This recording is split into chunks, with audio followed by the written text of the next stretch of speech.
जैसा कि आप सभी जानते हैं, सच की हमेशा जीत होती है और हमारी एक छोटी सी प्रयास आप तक बड़ी खबर पहुंचाती है। तो स्वागत करते हैं आप सभी का STS न्यूज़ चैनल पर। आगे बढ़ने से पहले आप इस वीडियो को लाइक और चैनल को सब्सक्राइब जरूर कर ले और साथ में बेल आइकन भी प्रेस कर ले। चलिए बढ़ते हैं खबरों की।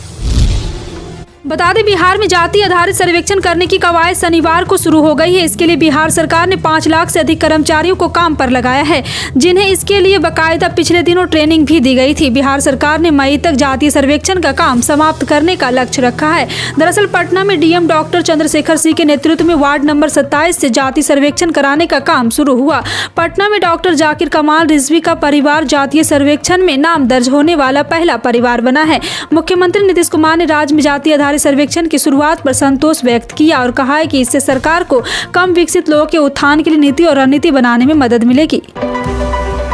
दिल्ली की आबकारी नीति में कथित घोटाले के मामले राउज एवेन्यू कोर्ट अब 28 जनवरी को होने वाले सुनवाई पर प्रवर्तन निदेशालय की पूरक चार्जशीट पर विचार करेगा। ईडी ने राउज एवेन्यू कोर्ट में सप्लीमेंट्री चार्जशीट दाखिल की है, जिसमें फिलहाल ना तो दिल्ली के उप मुख्यमंत्री मनीष सिसोदिया का नाम है और न ही किसी अन्य राजनीतिक व्यक्ति का। सुनवाई के दौरान ईडी के वकील ने कोर्ट को बताया है कि सप्लीमेंट्री चार्जशीट में विजय नायर, अभिषेक बेनापल्ली, शरद चंद्र रेड्डी, बेनाय बाबू और अमित अरोड़ा का आरोपी बनाया गया है। गुजरात में मकर संक्रांति के मौके पर खास तौर पर लोग अपने घरों की छत पर पतंगबाजी करते हैं, लेकिन इस 14 जनवरी के पतंगबाजी से पहले गुजरात में अलग अलग शहरों में 8 से लेकर 14 जनवरी के बीच में अंतर्राष्ट्रीय पतंग उत्सव किया जाएगा। कोरोना की महामारी के चलते 2 साल के अंतराल के बाद अहमदाबाद और गुजरात के अन्य शहरों में एक बार फिर अंतर्राष्ट्रीय पतंग उत्सव का आयोजन किया गया है। पंजाब की कैबिनेट मंत्री फौजा सिंह सरारी ने शनिवार को अपने पद से इस्तीफा दे दिया है। सरारी ने निजी कारणों का हवाला देते हुए इस्तीफा दिया है। साथ ही कहा है कि मैं पार्टी का वफादार सिपाही हूं और हमेशा रहूंगा। इसके साथ ही भगवंत मान कैबिनेट में बड़े फेरबदल की संभावना भी जताई जा रही है। सूत्रों के मुताबिक शाम 4 बजे पंजाब राजभवन में सामान्य आयोजन के दौरान कैबिनेट विस्तार हो सकता है। इस वक्त पंजाब कैबिनेट में CM और 13 मंत्री हैं। अनुभवी भारतीय टेनिस दिग्गज खिलाड़ी सानिया मिर्जा ने अगले महीने टेनिस से संन्यास लेने का मन बना लिया है। इन दिनों पति शोएब मलिक से हटपट की खबरों को लेकर चर्चा में चल रही सानिया ने अगले महीने दुबई ड्यूटी फ्री टेनिस के दौरान अपना शानदार करियर को अलविदा कहने का फैसला किया है। डबल्स रैंकिंग में शीर्ष पर रही सानिया मिर्जा ने WTA से अपने संन्यास की बात की पुष्टि कर दी है। नए साल की शुरुआत होते ही दिल्ली में ठंड का सितम बढ़ गया है। पिछले कुछ दिनों में तो दिल्ली NCR समेत पूरे उत्तर भारत में कड़ाके की ठंड पड़ रही। दिल्ली में शुक्रवार को शीतलहर का प्रकोप जारी रहा और दक्षिणी पश्चिमी दिल्ली के आयनगर में न्यूनतम तापमान गिरकर 1.8 डिग्री सेल्सियस पर पहुंच गया। हरियाणा, पंजाब और राजस्थान में सर्दी का सितम जारी है। वहीं जम्मू कश्मीर में न्यूनतम तापमान में कुछ सुधार होने से घाटी में भीषण सर्दी से कुछ राहत मिली है। न्यूयॉर्क से आ रही एयर इंडिया की फ्लाइट में महिला पर पेशाब करने वाले शंकर मिश्रा को गिरफ्तार कर लिया गया। बेंगलुरु से शंकर मिश्रा को दिल्ली पुलिस ने गिरफ्तार किया। इससे पहले शुक्रवार को महिला के कुछ संदेशों को साझा करते हुए शंकर मिश्रा के वकीलों ने दावा किया था कि पीड़ित महिला ने यह कथित हरकत माफ कर दी थी और शिकायत दर्ज कराने की उनकी कोई मंशा नहीं थी। मिश्रा के वकील ने दावा किया कि उनके मुवक्किल ने पीड़िता को मुआवजा देने के तौर पर 15,000 रुपये का भुगतान किया था, जिसके बाद में पीड़िता के परिवार ने लौटा दिया था।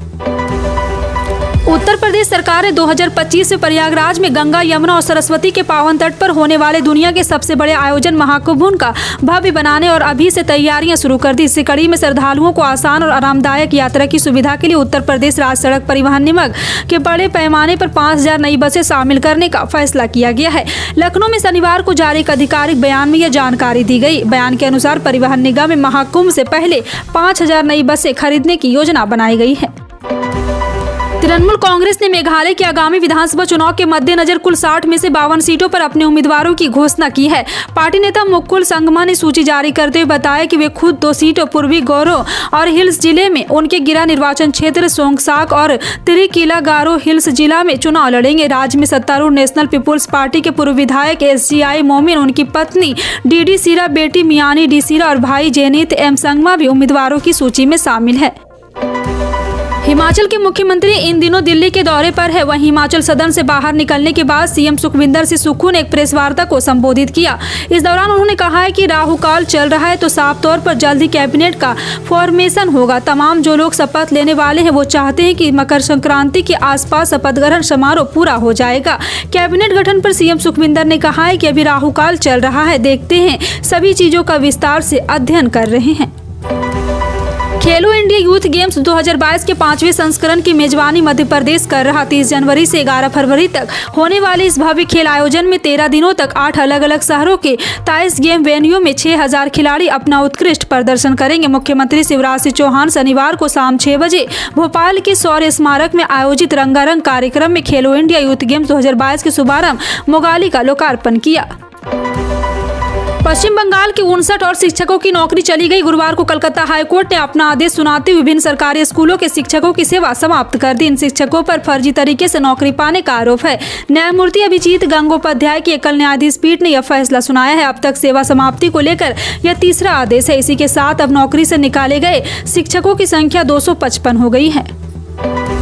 केंद्र सरकार के कर्मचारियों के लिए बड़ी खबर आई है। यदि आपका भी हाउसिंग अलाउंस कटता है तो आपके लिए नया नियम आ गया है, जिसके तहत कुछ मामले में HRA का लाभ नहीं दिया जाएगा। वित्त मंत्रालय के तहत आने वाले व्यय विभाग ने केंद्र सरकार के कर्मचारियों के लिए हाउस रेंट अलाउंस के नियमों को अपडेट किया है। नए नियम के अनुसार कुछ मामलों में एक सरकारी कर्मचारी HRA के लिए पात्र नहीं होंगे।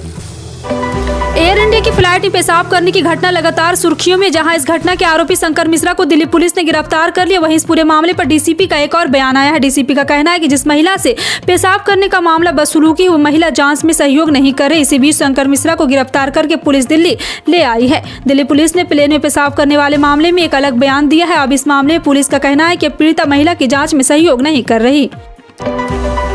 महंगाई के इस दौर में सस्ती चीजें मिलना दूभर हो गया है। वहीं मोबाइल पैक की बात करें तो यहाँ महंगाई में बुखार सबसे तेजी से बढ़ रहा। जी हां, आपको बता दें कि पहले 100 या 150 रुपए में मिलने वाली फ्री कॉलिंग डेटा का भाव 200 रुपए के पार पहुंच गया। लेकिन अभी भी रिलायंस जियो और एयरटेल कुछ ऐसे प्लान मौजूद है जो अनलिमिटेड कॉलिंग और डेटा का पेशकश 100 रुपए से भी कम में कर रहे हैं। जी हाँ, आपको बता दें कि यहाँ पर एक और महंगाई के दौर में यह भारतीय एयरटेल का सबसे सस्ता प्लान हो गया है। दिल्ली नगर निगम के मेयर चुनाव को लेकर बवाल मचा हुआ। MCD के मेयर और डिप्टी मेयर का चुनाव शुक्रवार को होना था, लेकिन MCD की बैठक में हुए हंगामे के बाद ये चुनाव नहीं हो पाया। MCD मेयर चुनाव को लेकर इतना हंगामा क्यों हो रहा है, इसमें दिल्ली के उपराज्यपाल की भूमिका पर आप क्यों सवाल उठा रही है। जी हाँ, आपको बता दें MCD मेयर का पद कोई छोटा मोटा पद नहीं है। इसी को लेकर के लोगों में हड़कंप मचा हुआ है। बिहार में महागठबंधन की सरकार बनी हुई है, लेकिन इसके बीच भी सब कुछ ठीक नजर नहीं आ रहा। दरअसल पूर्व कृषि मंत्री सुधाकर सिंह लगातार CM नीतीश कुमार पर अभद्र टिप्पणी करते नजर आते हैं। इसे देखते हुए उपेंद्र कुशवाहा ने इस मुद्दे को गंभीरता से उठाया और उप मुख्यमंत्री तेजस्वी यादव को मामले में कार्रवाई करने की मांग की, जिसके बाद सुधाकर सिंह ने भी उपेंद्र कुशवाहा पर हमला बोलते हुए एक के बाद एक ट्वीट करके उन्हें जवाब दिया। इस ट्वीट में सुधाकर सिंह ने उपेंद्र कुशवाहा को पुरानी बातें याद दिलाते हुए कहा कैसे उन्होंने नीतीश कुमार को तानाशाह बताते हुए जदयू से इस्तीफा दिया था और 2018-19 में नीतीश कुमार के कार्यकाल को बिहार का सबसे खराब दौर कहा था। केंद्रीय गृह मंत्री अमित शाह ने 2024 के लोकसभा और झारखंड विधानसभा चुनाव के लिए झारखंड के चाईबासा से भाजपा के अभियान का आगाज कर दिया। शुक्रवार को यहां भाजपा की विजय संकल्प महारैली को संबोधित करते हुए उन्होंने 2024 में एक बार फिर से नरेंद्र मोदी के नेतृत्व में सरकार बनाने के लिए जन समर्थन मांगा। अमित शाह ने झारखंड की हेमंत सोरेन पर जबरदस्त हमला बोलते हुए इसे लुटेरा, दलील और बिचौलिया की सरकार करार दिया है। राष्ट्रपति द्रौपदी मुर्मू ने शनिवार को कहा है कि एक बार फिर को अपनी ताकत साबित कर चुका है। अब भारत को सॉफ्टवेयर उत्पादों का हब बनाने की कोशिश करनी चाहिए। वो डिजिटल इंडिया अवार्ड्स के 7वें संस्करण को संबोधित कर रही थी। इस कार्यक्रम में राष्ट्रपति ने डिजिटल गवर्नेंस के क्षेत्र में 22 सरकारी संस्थाओं को पुरस्कार प्रदान किए। केंद्रीय IT और दूरसंचार मंत्री अश्विनी वैष्णव ने कहा है कि सरकार 2023 में स्ट्रीट वेंडर को 3000 से 5000 रुपये की माइक्रो क्रेडिट सुविधा उपलब्ध कराने और अपना ध्यान केंद्रित करेगी। डिजिटल इंडिया अवार्ड्स में बोलते हुए वैष्णव ने कहा है कि प्रधानमंत्री नरेंद्र मोदी ने प्रत्येक नागरिक को डिजिटल रूप से जोड़ने के लिए देश को हर कोने में 4G और 5G की सेवाएं लेने के लिए लगभग 52,000 करोड़ रुपये आवंटित किए हैं।